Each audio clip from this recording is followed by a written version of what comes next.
We are here in Northridge at the Oak Ridge Estate Park to unveil a plaque today that celebrates the history of this property, which dates back to 1937 when a ranch was opened here by actress Barbara Stanwyck and her partner Zeppel Marx of the Marx Brothers. So the city purchased Stanwyck's home about 10 years ago and have been working on restoring it. Thank you all for coming here today. We're so happy to have you here. I'm Pete Lasky, President of Northridge West Neighborhood Council.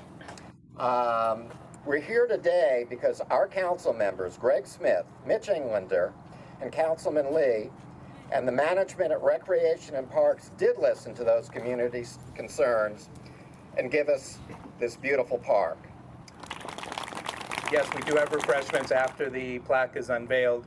I just wanted to share that this has been a year-long process from the time that a community volunteer, stakeholder, active person came up with an idea and then brought it to the two neighborhood councils, Northridge West, which is where the park is located, and Northridge East, which is just the east side of Reseda Boulevard. It was quite a journey. It was a year, and so this is just as much a celebration of that effort and the fact that a single person working with your neighborhood councils can make a difference in the city of Los Angeles, and you'll hear from her later. So there was nothing out here but dry farming and agriculture and citrus. And there were 30 mailboxes on Devonshire Street between Reseda and Topanga Canyon in 1936. Wow. When this idea became, a reality. The key people we have to thank are Barbara Stanwyck, Marion Marx, Zeppel Marx' wife, who was the horsewoman of the crowd. These were thoroughbred horses that were being bred here. They were expensive. And then the other part of the ranch that was a real feature that people drove out from the city to come and see was a training track. Right here on LASAN Street was a 6-furlong training track. I'm very thrilled to be here today. I haven't been here, I haven't been back here since I held my inauguration here. And the reason why I chose this property was because it's truly a hidden gem here in Council District 12. Please join me. We're going to follow the horses and, follow them over to the plaque and do the unveiling. So thank you very much, everybody. So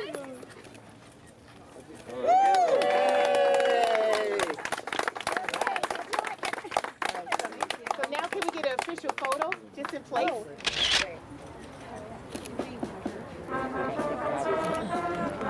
Thank you. Thank you. Please join us for refreshments.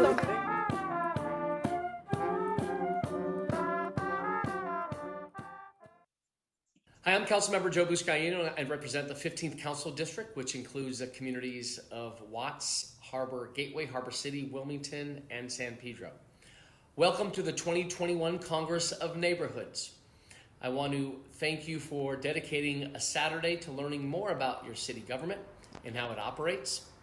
I also want to thank you for the countless hours you volunteer throughout the year on behalf of your communities as neighborhood council leaders. As you know, the city of Los Angeles here, each council member represents over 250,000 residents. Now that's more than the total population of 86 out of the 88 independent cities in LA County. You each play a vital role in fulfilling the purpose of the neighborhood council system as established by our city charter. And that's to promote more citizen participation in government and make government more responsive to local needs. Here in the city, as large and diverse as Los Angeles, neighborhood councils are critical in ensuring the needs of all neighborhoods and all stakeholders in the city, and that are addressed by the city council and the mayor. I know that it's time-consuming and often thankless task with late-night meetings and passionate debates, but truly it helps make our city a better place to live, work, and visit. So I encourage you all to fully take advantage of all the incredible speakers, panel discussions, and workshops that are being offered today. And by learning more about how the city works, you can help me and the rest of my colleagues on the City Council make it work better. So thanks again for your participation in the 2021 Congress of Neighborhoods. And thank you so much for your dedication and service to our city of Los Angeles. Now, ladies and gentlemen, I've got to introduce somebody that is from the Community Relations Manager of LA28. Do you know what LA28 is? Do you know what's happening in 2028 is the Olympics, and it's going to be very exciting. And I'm hoping that they're going to tell us how artists can get into the Olympics Arts Festival, along with all the sports and wonderful things that are going to be going on here in Los Angeles. So Corinne Taylor is the Community Relations Manager of LA28, and the LA28 Organizing Committee is an independent, privately funded nonprofit organization responsible for the delivering of the 2028 Olympics, the Paralympics in Los Angeles. They are on a mission to create an unparalleled games experience for athletes, fans, partners, and our community. And now, Corinne, can you please unmute yourself and get up to the podium? Thank you. Awesome. Thank you. Thank you so much, David, for the introduction. I do pronounce my name Corinne. My name is Corinne Taylor. As David already said, I work in community relations for LA28, the organizing committee for the 2028 Olympic and Paralympic Games. I am very honored to be here today in terms of kicking off some of our engagement with the neighborhood empowerment sort of system, and also being able to just have this be, the first of many conversations, and just as David mentioned, many different ways to sort of connect with the games in 2028. But we are fortunate to have many years until those games, so that means that more time to have that open dialogue and to find ways to collaborate in the years leading up to the games. Before we even get started, a brief introduction on myself. I am a native Angelino, born and raised in Los Angeles. I grew up sort of in the area right between Leimert Park and USC. I think that falls under the Empowerment Congress Central's neighborhood council. And right now I live in mid-city Los Angeles. I'm under the mid-city neighborhood council. So I'm a LA girl, but I think that one of the great values of my role specifically is that I'm able to dive deeper and deeper into all the different diverse neighborhoods of our city. I've been in this role for the past 5 years working in community relations, and I've learned more about Los Angeles in the past 5 years than I have my whole life living here. So this is just a testament to how great and diverse our city is, and looking to connect with you after this presentation to learn more. So I'm going to go ahead and share my screen and try to do a quick, recap introduction of the 2028 games for the next 10 minutes. Okay, you guys able to see, it says LA28 Paralympic Olympic Games. Can I get a confirmation, please? Yes. Awesome. And if I switch to the next slide, you can see 2020 Olympic Paralympic Games come to LA. Correct. Awesome. Okay, sounds good. Sorry, and thank you for your patience, everyone, sort of getting that worked out. So as I mentioned, and as David also mentioned, we're 7 years away from the 2020 Olympic and Paralympic Games. We think that it's for sure a very unique opportunity for Los Angeles to be hosting the Olympic Games for the third time and the Paralympic Games for the first time. And we also we acknowledge that it's, a big opportunity to really set a new standards for what it means to host the games and what it means for Los Angeles to sort of be that platform. So just diving in a little bit deeper of what it actually means to host the games and who LA28 is. As I mentioned before, it is the Olympic and Paralympic Games, and it's a great opportunity to really bring together our athletes, our fans, and our community. And though we do have a long runway into our games, we're really focused on using that time to create an unparalleled experience, to really be able to kind of have opportunities to really engage with the deep pockets within our city, and also acknowledging that it is, it extends beyond sort of the city of Los Angeles, and it really is a regional effort when it comes to hosting the games. LA28 as the organizing committee is privately funded nonprofit.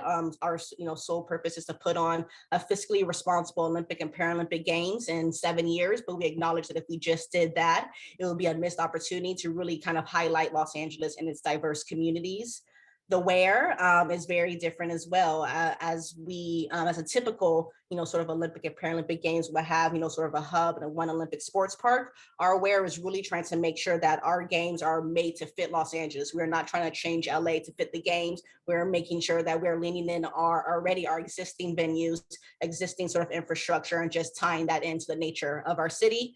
and the why. I think the why is super important. Why Los Angeles? Why now? Why 2028? And I think that we have that sort of unprecedented opportunity just to have the extra timeline in the years leading up to our games to really, kind of answer that why, to kind of answer what kind of change do we want to make in Los Angeles in the years leading up to the games, and what do we want to present to the world when we're sort of on the world stage in terms of what it means to host the games, but also who Los Angeles is as a city.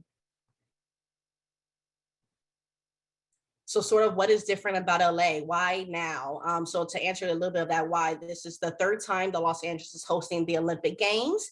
That LA has a great sort of history with Olympic Games, and I think it's sort of embedded in our history, just as you can see the transformation of our city. But how hosting it for the third time, what does that mean? How do we think different? How are we innovative? And we know really answering that question of what's next for Los Angeles and for the world. And one of the most exciting things about the 2028 Games, and one that's a personal passion of mine, is that it is our first Paralympic Games. And the Paralympic Games are for elite athletes that have physical impairments. And I think that when we think about opportunities for social impact, opportunities to really engage with communities, being able to highlight and engage with the disability community here locally is a big opportunity for us. I think that obviously using sport as that mechanism, using sport to sort of, engage youth, to engage the community in sport and in sort of, the Paralympic program, but also just being able to have those conversations about disability inclusion and what does that mean, in sport, but also in our communities. And last but certainly not least is just around sort of the sustainable impact of the games. So as I mentioned before, our games plan is really aligned with existing infrastructure. We have no permanent construction plans that's tied to our games. So we're leaning in on kind of the wealth of venues that LA already has. We already know that LA is a sports city. We already know that LA, we are strong fans. We love our LA teams. We love our Lakers, our Dodgers, our Rams, our Chargers. It exists and is already embedded in our culture. So what does it mean to just really elevate that with the Olympic and Paralympic Games, but also do it in a financially responsible way? So one of our most sustainable practices is, we always say the cheapest sort of venue is no venue, not having to even go through that construction process and leaning in on what we already have and what's existing. So this is just a little bit of a quick overview glance. And this is also, if you want to take a deeper dive, you can go to our website, LA28.org, to really click through each of these sports parks to see which sports are planned to be where. But this is one of the ways we're being innovative. One of the ways that we're trying to really think about, okay, if we're going to have these games in Los Angeles, sort of in our county, in our region, how do we spread love to different neighborhoods? How do we not just have everything, in one central area, one central sports park? So we are proposing multiple sports parks. We have 4 sports parks, one in the Valley at the Sepulveda Basin, one in downtown Los Angeles, sort of that corridor from LA Life Staples Center down to USC LA Coliseum. Another one is in South Bay and Carson at the Dignity Health Sports Park, a perfect example of an existing sports park that we get to take advantage of for the games. And last is down in Long Beach at the Port of Long Beach, really able to, again, spread our love to our region and be able to get sort of a lot of more of our sports in the open water area. And then we have a few other standalone venues, of course, big presence in Inglewood in terms of the new SoFi Stadium, using a lot of our more historic sort of venues, such as the Rose Bowl. So as I mentioned, feel free to head to our website to do a little bit of a deeper dive of where we're actually planning, to host some of the sport competitions. And then, the fun part, how do we collaborate? How do we work with the communities? What impact are we having on the games? And I think, as most of you probably know, there's, sort of the notion in the Olympic and Paralympic world about legacy. What is the legacy? What do you leave after the games? What, is it a venue? Is it an area? Like, what is that legacy of the games? And we are super excited to really lean on more of a human legacy. And also, when we think of legacy, we can actually kick off our legacy before the games even happen because of our long timeline leading up to the games. So just a few quick areas where we're looking to have some impact. One, a big flag in the ground is youth sport. When we were officially awarded the games back in 2017, we made a pledge to say we care about youth sports, and we care about getting young people healthy and active in sport from a young age, and just acknowledging that sport is a teacher. Sport, really teaches kids, other than health and safety kind of practices, but also just how to be on a team, how to win, how to lose, and really using sport as that mechanism. So we now, sooner than later, are actually super proud that we can kick off an investment with youth sports in the city of LA, $160 million investment that we are working out a partnership with LA Rec and Parks Again, leaning in on that existing partnerships, existing infrastructure. Rec and Parks already has 123 rec centers spread throughout our city. How does LA28 come in and just to make those opportunities for sport more accessible? So super excited to get that work kicking off this year. Another opportunity that I already mentioned is just in that human legacy in terms of the disability community and tying in disability inclusion. And last but certainly not least, in terms of all of our sustainable practices, obviously wanting to get very creative with our sort of term of radical reuse. How do we lean in on our existing venues, but also how do we get more innovative and just be sustainable in everything we do? So I say all that to say that this is an invitation. We want to, this is, sort of an opportunity for me to meet with the neighborhood council leaders. I'll have my contact information on the next slide so we can sort of keep the conversation going. But we really want to make sure that in this opportunity of open dialogue, as we're still in very early planning phases, we're able to co-create. We're able to tap into the people who are actually doing this kind of work every single day. And I think that we acknowledge that as an organization, we're here for a finite period of time. We're here for the next 7 years. And you guys will continue to be doing the great work before and after the 2028 games. So looking forward to creating together. I will leave this slide up here for you guys to jot down any contact information. As I mentioned, I work in community relations as the manager. I have my direct contact information for the neighborhood council leaders. And I also put our community at LA28 account for if you guys are getting any questions from your respective community members, they want to get in contact with us. That community at LA28 account is a perfect way to reach that. And I manage that account, so I will talk to them directly. So with that, I will stop sharing my screen, and thank you so much for having the time for me. Thank you, Ms. Taylor. We really appreciate you coming here to the Lunch and Learn, and I'm looking forward to how we're going to solve that Olympics Arts Festival issue that we really need to start thinking about right away. Because in 1984, we had a wonderful presentation all over the city. And I'm looking forward to working with you on that. Right now, we're going to move on to our next presenter. And Ms. Taylor, can you please put your information in the chat, just in case people missed it? All right, our next presenter is Los Angeles Civil Rights, David Price. It's LA Civil Rights. David Price serves as the director of the new Racial Equality for the Civil and Human Rights and Equality Department. Hey, that's a mouthful. But David, they call it LA Civil Rights, for short, and you're going to tell us why we're here listening to you today. So go ahead, David, come up to the podium, unmute yourself, please. Thank you so much, David, for that introduction. Good afternoon, everyone. Again, my name is David Price. I serve as the Director of Racial Equity for the Civil and Human Rights and Equity Department. And as David also noted, we go by LA Civil Rights for short. If anything happens to my internet, just let me know. And I can turn off my camera so that you can hear me clearly. First, can everyone see my screen presenting our department overview for September 2021? Yes. Excellent, thank you. And so again, at LA Civil Rights, we are excited because we are one of the newer departments. In fact, there are 2 departments that were created this year after us. And so we're no longer the babies in the city, but we're happy to be growing very rapidly. And our mission at LA Civil Rights is to maintain and strengthen the city's diversity, equity, and accountability. And really our focus is on reducing bias in the city, reducing injustices, while also leveling the playing field through our community engagement, through our equity initiatives, and through our upward mobility programming. We have 4 pillars that really guide the work of our department, including discrimination enforcement, which really addresses discrimination in a few sectors, including the private commerce sector, education, employment, and housing.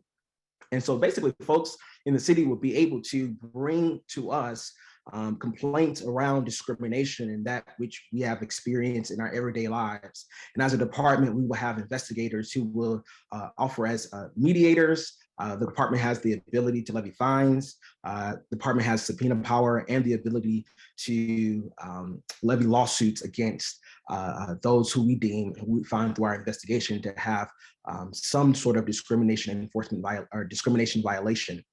And so that arm of our department will launch in early 2022. And so it is being rapidly built out. We also have a number of commissions that we support, including the Human Relations Commission, which includes the Transgender Advisory Council. We also support the Commission on Civil Rights, the Commission on the Status of Women, and I personally lead the Reparations Commission, which is our newest commission that was instituted by the Justice Budget this year. We're able to develop over the next 2 years a pilot program for reparations in the city of Los Angeles. Our third pillar includes the work that I get to have the privilege of leading, which is our equity empowerment arm, which includes overlaying a policy equity lens to programs and policies and legislation coming to us throughout the city. We also focus on upward mobility programming because we believe that it is essential to empower our communities, not just to survive, but we want our communities to thrive. And so that is our goal through our upward mobility programming. We also lead the Renew Task Force, which is a conglomerate of private institutions that have joined on a pledge with the city of Los Angeles to increase their diversity, equity, and inclusion metrics. That Renew Task Force will be putting out data, aggregated data of all of the companies that are involved in that process, showing how when we implement diversity, equity, inclusion best practices, that it also increases the bottom line for those companies, the culture, it improves the culture of those companies. And so we're tracking those metrics over the next 5 years. We also are looking to develop an Office of Racial Equity, where the city will be able to develop policies and programs that directly target not only race, but also the intersection therein, because we know that a number of our communities have suffered too much and for far too long because of race, because of gender, because of sexuality, and a host of other categories as well. The fourth pillar of our department focuses on outreach and community engagement. And so we've hosted a number of events and plan on hosting a number of events with our faith-based community, with our discrimination and bias awareness training. We have hate crime prevention trainings, we have discrimination enforcement outreach, and just community diversity events as well. We are a little over a year old, so like I said, we are very young, but since beginning the department, we have accomplished so much so fast. We've led over 90 commission meetings, including ad hoc committee meetings for our 4 commissions and our advisory councils. We've hosted over 25 public events on a few topics, including preventing hate. We provided resources for our immigrant neighbors during COVID-19, provided resources for reentry programs, as well as youth empowerment and so much more. We've also co-hosted 3 COVID-19 vaccine drives for our African-American communities, for our transgender communities, and for the African immigrant communities as well, including low-income Angelenos. Are you all still able to hear me well? Is my internet holding up? Hopefully so. Our general manager herself, okay, great, Capri Maddox, she's attended over 300 community discussions and events, which is we can talk all day about. And we have also launched the largest anti-hate campaign in the city, in our city government history, which is the LA for All campaign, which is, you can see in my background, we are in this together. And LA for All, the campaign is offered in over 17 languages and over 4,000 ad spaces across LA. And so you will see it at the Bank of California Stadium, you'll see trucks, you'll see it at our bus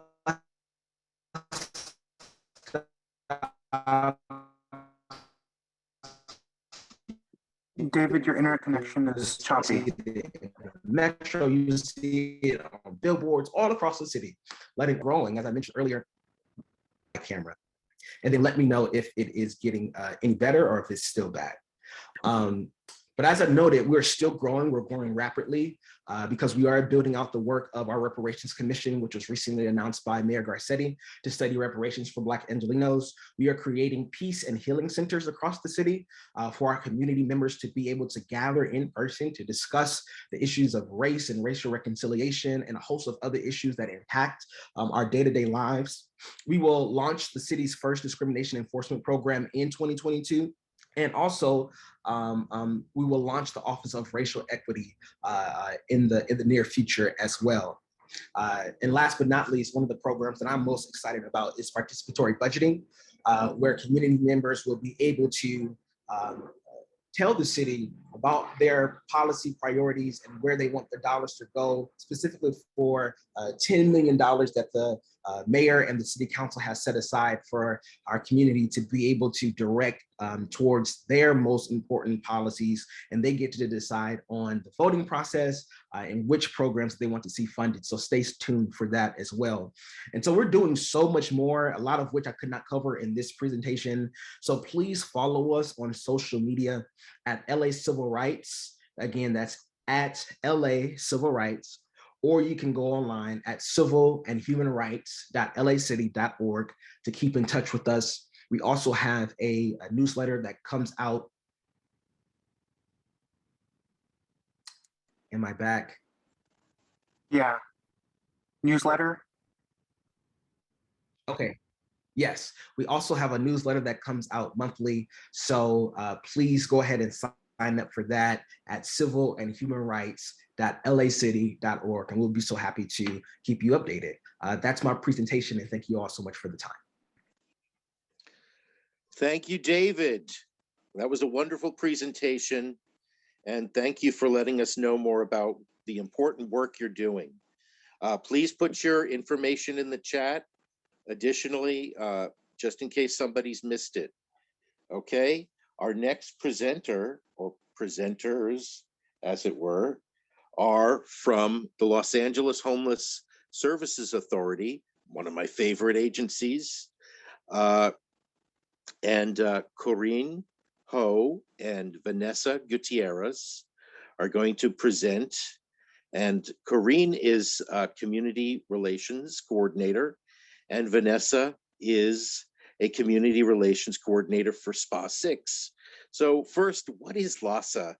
And then what's a SPA? I'm getting all confused. But are we doing that everyone counts thing every January still during COVID?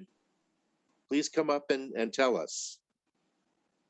Yes, good afternoon, David. Good afternoon, everyone. I hope you're enjoying your lunch. Again, my name is Corinne Ho. It's spelled with double N, but I couldn't correct it myself.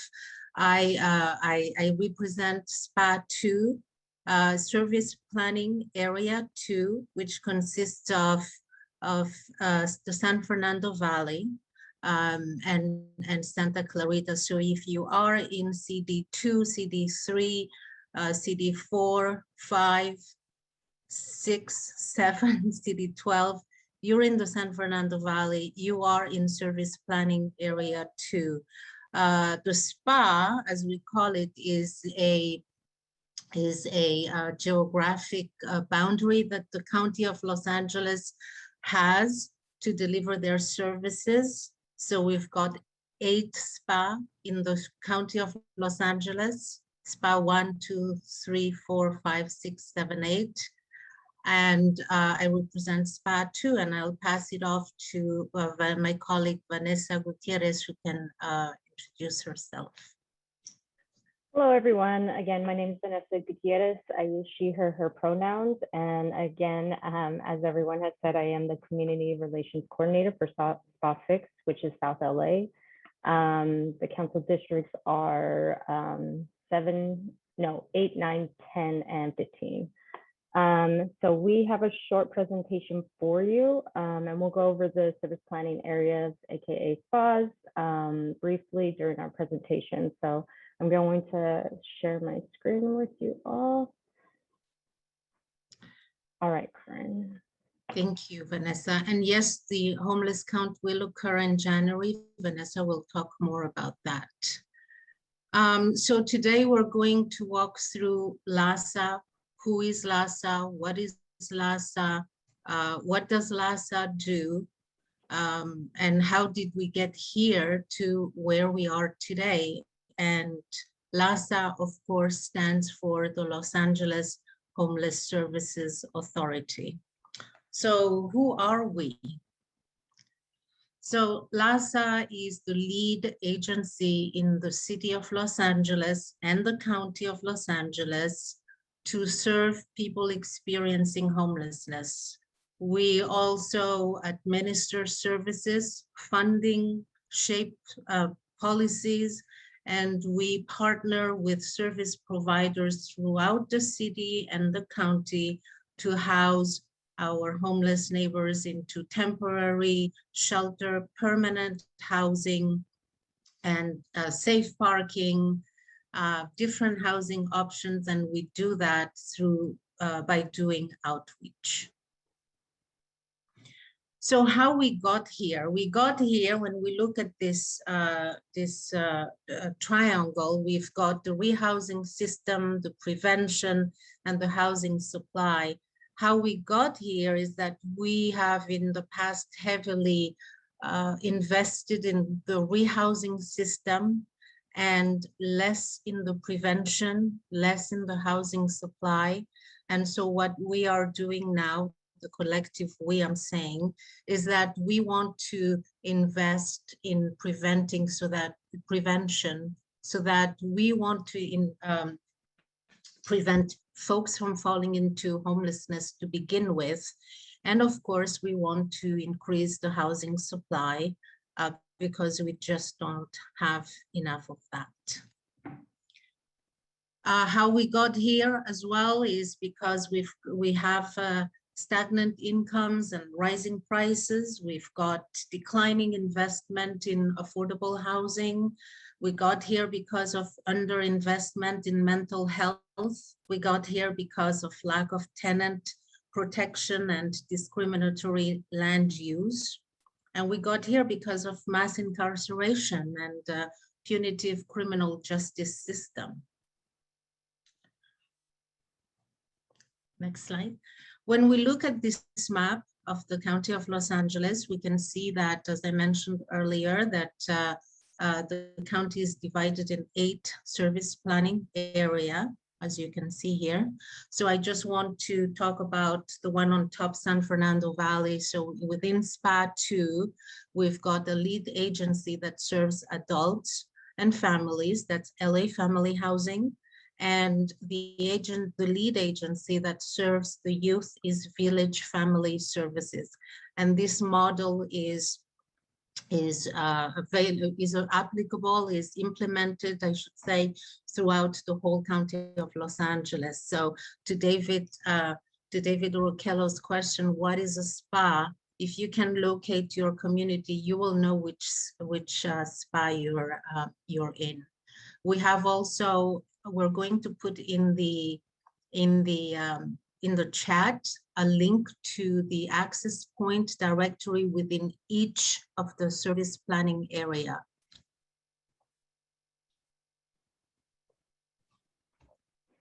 Great. All right. Thanks, Corinne. So what LAHSA does is that we've really established our outreaching teams. We are coordinating with DHS and DMH to ensure that we are serving the best quality of care to individuals that are currently unhoused at this time. Our outreach teams are going and meeting with individuals on a daily basis to build those rapports.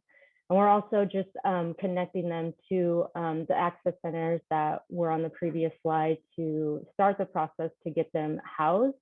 And if that's not what they're needing, or if they are currently in an emergency shelter, we are coordinating with several other nonprofits to ensure that they're getting case managers and other basic necessities as well, and documentation ready. See if this can go. There we go. And like I was saying, people experiencing homelessness, just because they have a roof over their head does not mean that they're going to, continue to be able to maintain that. So we want to make sure that we're being a holistic approach. And so we are also helping them access any other navigation centers, and those are within each of the different spas. There's a lead for the adults, families, and for transitional age youth. And so when individuals are connected to these access centers, they also are getting connected to DPSS services such as CalFresh and CalWorks assistance, and then also getting linked to other documentation ready for when they are ready to transition out of the emergency shelters. They'll have the documents needed to transition into a more temporary, or I'm sorry, a more transitional or permanent supportive housing resources. LA HOP is mentioned down here. If you are needing assistance with somebody in your area who is experiencing homelessness, you can reach out to that. Another avenue is the 211 and the CES access centers as well in each of the spas. How LAHSA is working to improve the rehousing system is that we're focusing more on creating a permanent supportive housing because of the lack of funding that we had to continue to build permanent supportive housing. We have 3 times the lack of what we should have in 2021. So really what we're focusing on is building those permanent supportive housing. And so how we can help decrease and slow the inflow of people falling into homelessness is increasing livable wages and affordable housing. Obviously increasing affordable housing in all of LA County, and then also restructuring the mental health as well as the criminal justice system. So reentry programs as well as the mental health services are key to helping people maintain their housing once they transition out of corrections or any type of mental health institution.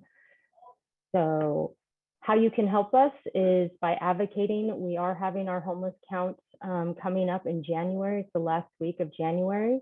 You can volunteer to help get involved with that, and you can also donate. If you're not available to volunteer, you can donate different supplies at your local access centers, and we will go ahead and provide this information to you all in the chat, so you have access to these links and other websites. I will go ahead and stop sharing my screen. And if you all have any questions, feel free to add them to the chat. We're more than happy to help support you all with any of that. Thank you for your time. Thank you so much, Ms. Gutierrez and Ms. Ho. Your work is so important, and I love those free toilets for the homeless, because really they're for everybody, and they keep them clean, and the people that monitor them are so professional, and you should all be spending lots of money doing this program, because it's a great idea, and we need to help the people that are our neighbors. If they have a house or not, they are our brothers and sisters. So thank you for your hard work. And now it's my great pleasure to introduce LASAN. Do you know what that stands for?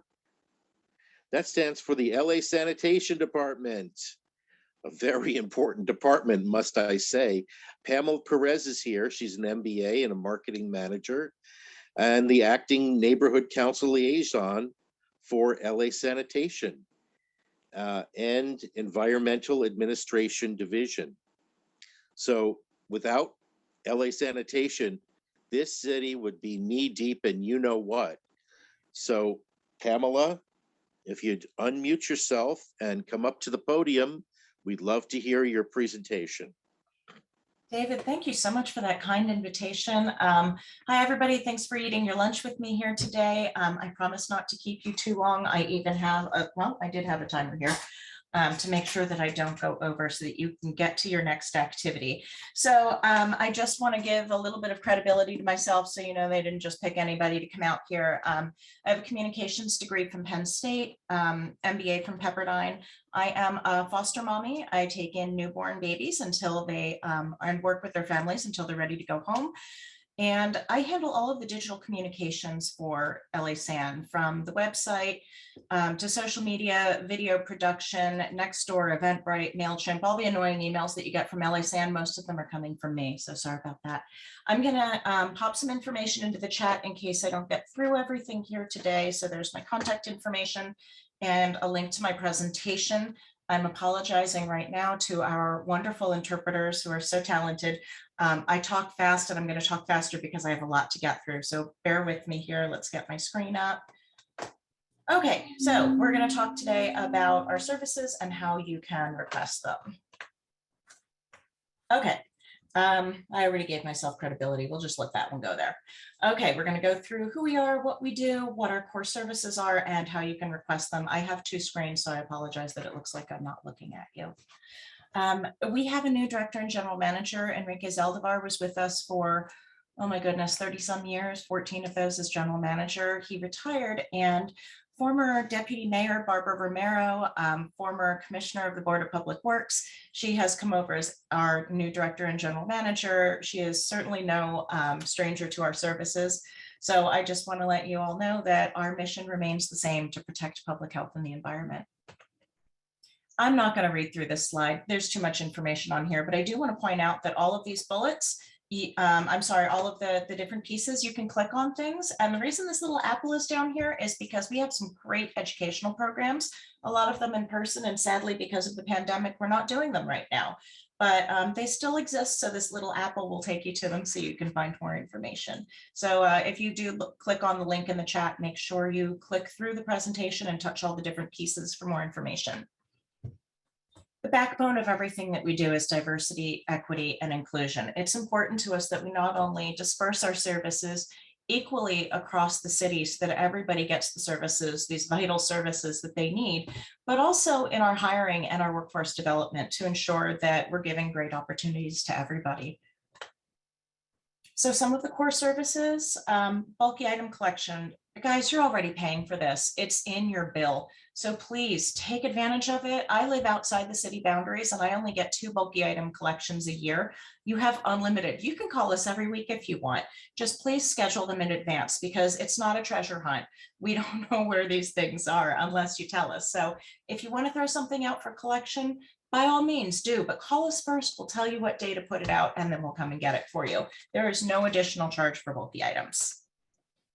There's a lot on this slide and I'll let you read it later, but the bottom line here is that we do offer repair and replacement of broken bins. They don't have to look like this. Your bins don't have to have holes and with lids coming off and wheels popping off. We're happy to fix them and replace them for you.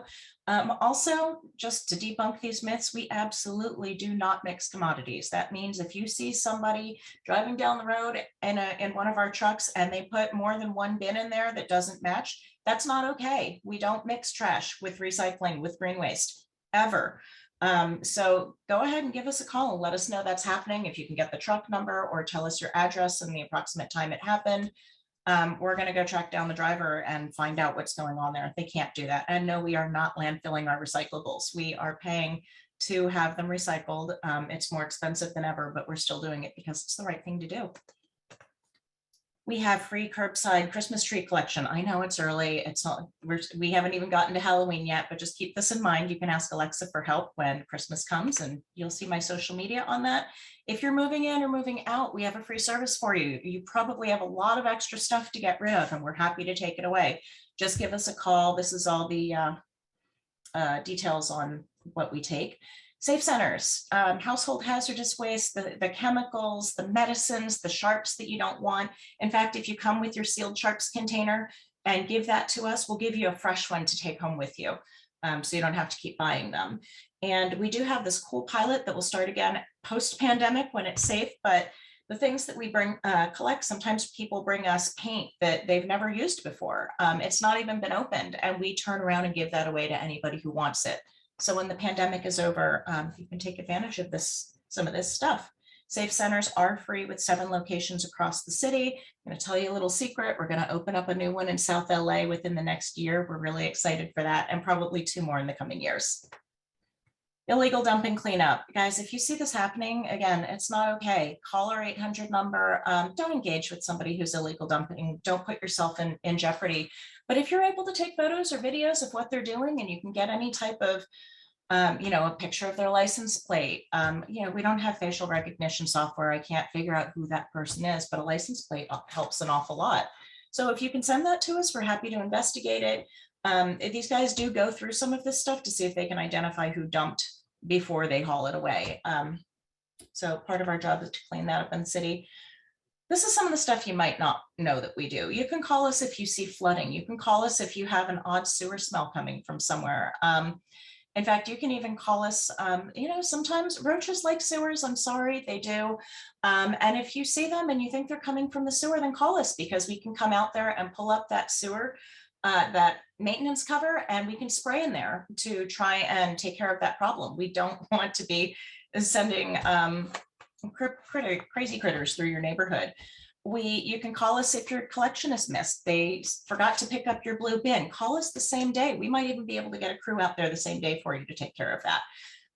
Dead animal removal, unfortunately, sometimes somebody calls in and says, hey, there's a cat on the side of the road, or my own pet passed away. We'll come get those pets, and we commit to a 24-hour reply on that. We actually have to pick them up within 24 hours of being notified.